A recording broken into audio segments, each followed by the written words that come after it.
মমতা ব্যানার্জি হটাও, মমতা ব্যানার্জি হটাও, উদয়ন গুহ প্রকাশ,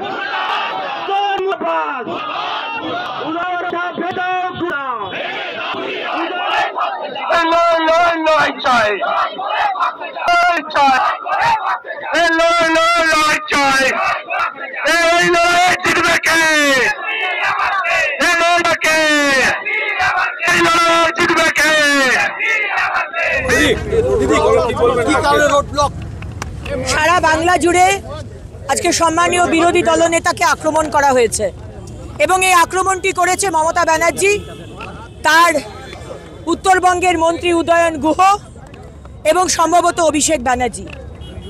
আজকে আদালতের পারমিশনে এই কার্যক্রম আমাদের ছিল এবং যে রাস্তা দিয়ে শুভেন্দুবাবুর যাওয়ার কথা সেখানে যথাযথ সিকিউরিটির ব্যবস্থা ছিল না, পুলিশ দাঁড়িয়ে থেকেছিল এবং সেখানে জয় বাংলা স্লোগান দিয়ে টিএমসির ক্যাডার লাঠি বাঁশ পাথর দিয়ে আজকে বিরোধী দলনেতাকে আক্রমণ করেন।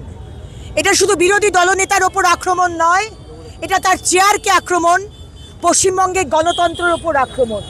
মমতা ব্যানার্জি, আপনি যদি ভেবে থাকেন যে আপনি যা খুশি করবেন, আমরা কোনো কথা বললে, আপনার সরকারের সমালোচনা করলে আপনি পুলিশ লেলিয়ে দেবেন, প্রশাসনকে লেলিয়ে দেবেন আর আমাদের হুমকি দেবেন আর ভয় দেখাবেন, আমাদের কিন্তু দমাতে পারবেন না।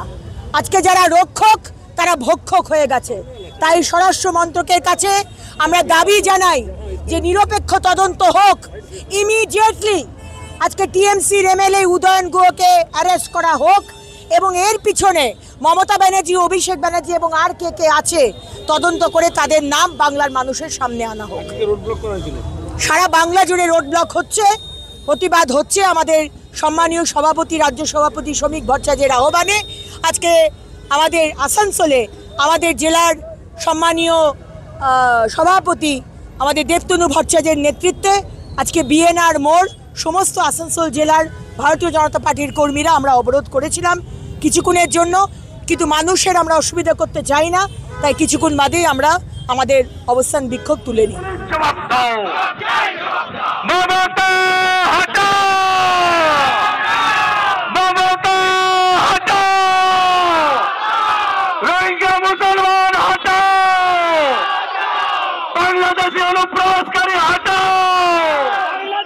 আমাদের সমস্ত বিজেপি কর্মীদের সতর্ক থাকতে হবে। আমাদের মাঝে অশান্তি পাঠানোর লোক ঢুকিয়ে রেখেছে। আমরা উত্তেজিত হব না, আমরা পা দেব না।